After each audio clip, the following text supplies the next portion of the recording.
RCF.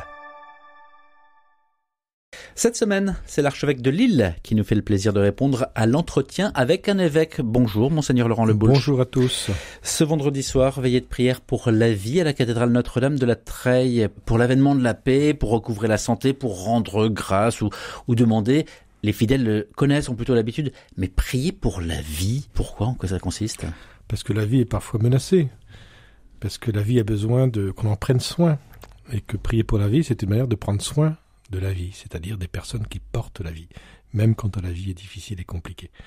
Donc je pense que dans notre monde si complexe, si compliqué, où on peut être tenté de simplifier parfois des décisions par rapport à la vie, on a besoin de cette prière. J'ai tenu à ce que ce temps de prière soit vécu, même si malheureusement mon calendrier ne me permet pas d'y être, parce que je pense qu'il y a un signal à donner, à proposer, qui soit un signal positif, c'est-à-dire que prenons soin de la vie ensemble, et par la prière, prenons soin de la vie. Mais ça veut dire qu'en ce moment, elle est particulièrement en danger ? Elle peut être en danger, oui. Au deux bouts de la chaîne, on voit bien que d'un côté, le taux des avortements ne cesse d'augmenter, ce qui est quand même pas un bon signe pour notre société, tout en respectant les personnes. Je pense que c'est pas normal qu'en France, on a un taux d'avortement aussi important par rapport à d'autres pays d'Europe, par exemple. Il y a une vraie question, là.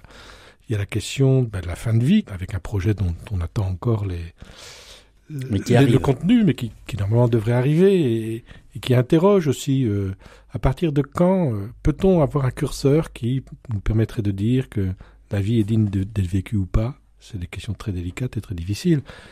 Et la tradition de l'Église depuis très longtemps, et pas que de l'Église, d'ailleurs de beaucoup de religions, c'est de considérer la vie avec une telle délicatesse que vraiment on ne prenne pas des décisions qui favorisent de façon excessive le désir de porter atteinte à la vie. Mais pour en finir sur ce sujet, ce sont tout de même des questions de liberté individuelle. Alors, ça concerne des personnes individuellement, bien sûr, mais ça ne concerne pas simplement des personnes. Et la question, c'est de généraliser des attitudes qui font que une espèce de chape de plomb qui se renforce sur notre société, sur un regard extrêmement pessimiste et douloureux sur la vie. Monseigneur Leboulch, dans votre agenda, la semaine prochaine, très chargé, et notamment avec cette visite pastorale dans le doyenné de Roubaix, qui se clôturera dimanche 10 décembre. Qu'est-ce qu'elle représente, cette visite ? D'abord, tout évêque est tenu à visiter son territoire. Alors, ce n'est qu'une première visite. Peut-être que l'agenda paraît copieux, de fait, il y a beaucoup de rencontres, mais je ne vais pas tout voir. Impossible de tout voir. C'est un peu prendre le pouls, un peu de la vie, de la vitalité d'une église, prendre le pouls aussi des dimensions principales de ce qui se vit dans ces quartiers, dans cette ville de Roubaix, dans le doyenné de Roubaix, parce que c'est pas que la ville de Roubaix. C'est pour moi aussi. Alors j'ai voulu qu'on commence par une récollection, donc. Samedi, pendant toute la matinée, on va prendre le temps parce qu'il me semble qu'avant de partager, avant de faire connaissance, il s'agit de se mettre un peu dans l'axe de ce que nous voulons vivre ensemble, que est celle de l'annonce de l'Évangile. Donc cette récollection portera sur la dimension missionnaire de l'Église et l'annonce de l'Évangile à partir d'un texte de l'Écriture. Et puis voilà, donc il y a des axes principaux. Il y a quand même la réalité familiale, la réalité de la précarité qui est quand même assez forte dans ce secteur, l'interreligieux. Tout ça pour moi, c'est des réalités que je veux connaître, que je ne connais pas forcément très bien. L'interreligieux, par exemple, je dois reconnaître que je n'ai pas une grande expérience et je viens de territoires qui étaient beaucoup moins concernés par le sujet. Et il me semble que c'est des questions décisives. Je voudrais visiter des lieux d'église, des expériences d'église et de la vie des gens qui me donnent à penser pour des accents à mettre demain dans la vie de notre église. Voilà. Il y a toutes sortes de choses. Je parle de popote dans des quartiers populaires. Il y a rencontre des diacres. Il y a une rencontre avec des artistes. Et les jeunes. C'est très très divers. Ce sont des réalités concrètes que vous allez partager et vivre avec les habitants, sachant que le site de la CEF le précise. La visite est obligatoire. La visite pastorale est obligatoire tous les 5 ans. Au moins une fois tous les 5 ans dans tout le diocèse. Vous venez de parler. Enfin, elle peut prendre différentes formes. On n'est pas obligé de faire une semaine à plein temps. C'est vrai. Vous venez de parler à l'instant de la mission. On est marqué en ce moment par tout ce qui se passe autour de Kérigma, avec la 3e phase de la démarche. Quel élan vous entendez insuffler derrière ce retour aux sources ? Écoutez, j'ai entendu les organisateurs de Kérigma pour notre diocèse qui sont revenus pleins d'enthousiasme. Il y aura bientôt une autre rencontre aussi en janvier pour plus large. Je perçois une prise de conscience que que le cœur de la foi est un trésor et qu'il s'agit d'y revenir sans cesse, par la vie spirituelle notamment, ces intelligences-là. Et puis que ce que nous avons de beau à partager, moi je pense toujours à ce texte de Saint Pierre qui rencontre un homme qui lui demande quelque chose et lui disant je n'ai pas grand-chose à donner, je n'ai rien, si ce n'est que si tu le veux, je te donne Jésus, quoi. Et ce texte est magnifique. Et de quelle manière nous pouvons annoncer le Christ aujourd'hui, à la fois de façon simple, de façon très respectueuse, délicate, parce que l'annonce de Jésus, c'est pas simplement annoncer un nom, c'est pas annoncer une histoire, c'est aussi rejoindre les gens en profondeur dans une relation forte, quoi. Monseigneur Le Boulch, à l'heure où ces mots passent à l'antenne sur RCF Hauts-de-France, eh bien, le pape aurait dû être à Dubaï pour participer à la COP 28. Il n'ira pas. Le Vatican officiellement indique que sa santé ne le permet pas. Il va tout de même fêter le 17 décembre ses 87 ans. Est-ce que vous savez comment va le pape ? J'ai pas de prise directe avec lui. Je peux pas, donc je n'ai pas plus d'informations que ce que vous venez de dire. Voilà. Après, c'est sûr que cet homme vieillit de plus en plus et qu'un jour, il faudra penser à la suite. Mais tout de même, s'inviter à la COP 28, ça aurait été une première pour un pape. Il y tenait, je pense. Qu'est-ce qu'il représente pour vous, le pape François ? Il représente peut-être la parole prophétique, à la fois qui nous rend joyeux et parfois qui agace, qui peut inquiéter, comme tous les prophètes. Il représente la parole sans doute la plus écoutée au monde. Et c'est quelque chose de fort. Je pense qu'il représente une parole nécessaire. Que l'on l'accueille ou non, cette parole est nécessaire et elle est profondément incarnée dans la révélation de Jésus, dans l'amour du Christ et dans la tradition de l'Église et en même temps il a ce charisme qui fait que cette parole est reçue par quantité de gens bien au-delà du cercle des pratiquants de nos paroisses. Retour à Lille avec un fait qui a fait la une de l'actualité, c'est le plus grand lycée musulman de France qui va perdre ses financements publics. Au-delà du dossier, la place de l'enseignement religieux, la nourriture spirituelle, alors est-il dans les enseignements classiques ? Est-ce qu'il y a assez de place et quelle est la place du spirituel dans le parcours pédagogique ?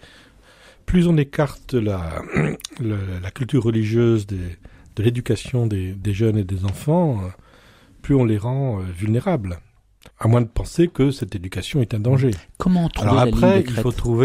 il faut trouver la bonne ligne. C'est-à-dire que dans l'enseignement catholique, je parlerai que de l'enseignement catholique, que je connais un peu quand même. À la fois, je pense qu'on est dans une période où on sent le besoin important de renouer avec une culture religieuse, parce qu'il y a un vide terrible qui fait qu'on est un peu des handicapés de la compréhension culturelle, des handicapés de l'histoire, des handicapés du sens. Donc proposer cette culture religieuse très ouverte et en même temps initier dans la foi pour ceux qui veulent aller plus loin. Donc ça, c'est vraiment le projet les catholiques participent à ce projet. Voilà, tout en nous inscrivant dans une société démocratique qui porte son assise sur la liberté, alors c'est des grands mots, l'égalité et la fraternité. La difficulté étant d'articuler pleinement ces trois vocables, ce que, à mon avis, l'Évangile contribue à faire. Et ce qui est difficile. Donc, je pense que telle qu'elle est pensée aujourd'hui, la culture religieuse telle qu'elle est dispensée dans l'enseignement catholique et la catéchèse contribuent à la fois à faire des hommes solides dans la foi et des hommes engagés pour une société plus juste et démocratique. Une autre chose, la semaine prochaine est organisée dans le diocèse de Lille, c'est à la maison de Paul VI, une soirée intitulée « Déconstruire l'antijudaïsme chrétien ». Alors, ça a été prévu, ça tombe en ce moment. Oui, j'y serai, je compte bien y être, oui. À l'heure où le sujet est grave et lourd, pour dépasser les a priori, redécouvrir ce qui nous lie avec nos frères aînés dans la foi. Vatican II nous avait franchi un cap, mais comment est-ce qu'on est passé, et passe-t-on encore d'ailleurs, d'un peuple déicide avant le Vatican II, aux frères aînés dans la foi? Eh bien, en refaisant l'histoire, en plongeant aux sources, en rejoignant la personne même de Jésus. Je pense que c'est là l'essentiel. Le Christ juif, habité par cette tradition juive, qui évidemment a incarné un courant du judaïsme, puisque le judaïsme est multiple. Et donc, comment ça nous oblige à réinterpréter beaucoup de choses. Et ce petit document qui est tout simple, qui va être représenté un peu le 5 au soir, nous permet un peu de voir quelles dérives, quels simplismes se sont glissés petit à petit dans la pensée catholique, dans la manière de parler du judaïsme et des juifs, et de remettre les choses d'équerre. Je pense que il y a des interprétations, des simplismes, des généralisations totalement abusives qui nous ont un peu perdus dans notre rapport. Or, se couper de la racine juive, c'est perdre. Enfin, le christianisme n'a aucun sens. Perd son sens, il perd sa source. On est plus, à mon avis, dans des logiques de continuité que dans des logiques de rupture. C'est notre dernier entretien de l'année, Monseigneur Lebouche. On se voit alors que s'ouvre la période de l'Avent, qui vient nous dire... Très belle période, magnifique, période de fraîcheur qui vient nous dire et de réveil. Au sujet de Noël, un peu comme d'ailleurs le carême avant Pâques, qui vient nous dire attention, une telle fête, la nativité, ça se prépare. C'est un peu ce que vient nous dire l'Avent. Alors justement, comment est-ce qu'on prépare Noël? Quels gestes poser concrètement dans nos vies? Noël, c'est l'histoire d'une rencontre. C'est Dieu qui prend chair dans la vie humaine et qui vient nous rejoindre au plus profond. Et la meilleure façon de se préparer à Noël, c'est de se préparer à la rencontre. Quelles que soient les rencontres de nos vies, se porter plus attentif, s'éveiller, être plus éveillé dans les multiples rencontres de nos vies pour y percevoir peut-être ce que Dieu nous donne à travers ces rencontres. Je pense que c'est le plus beau chemin de l'Avent. Et votre message en tant qu'archevêque, à l'heure où Noël tout de même, on le répète chaque année, mais pour certains de nos contemporains, c'est aussi et surtout la surconsommation. Quel est le message de l'archevêque? Eh bien que le plus beau cadeau de Noël n'est pas tous ces cadeaux qui nous encombrent parfois et dont on se débarrasse quelquefois quelques jours après. Il y a quelque chose un peu triste, un peu d'affligeant dans cela. Le plus beau cadeau de Noël, c'est le cadeau du don de l'amour que le Christ nous fait en faisant nous visiter. Et voilà, et ça s'exprime de façon très simple dans nos relations quotidiennes, dans des relations peut-être de retrouvailles.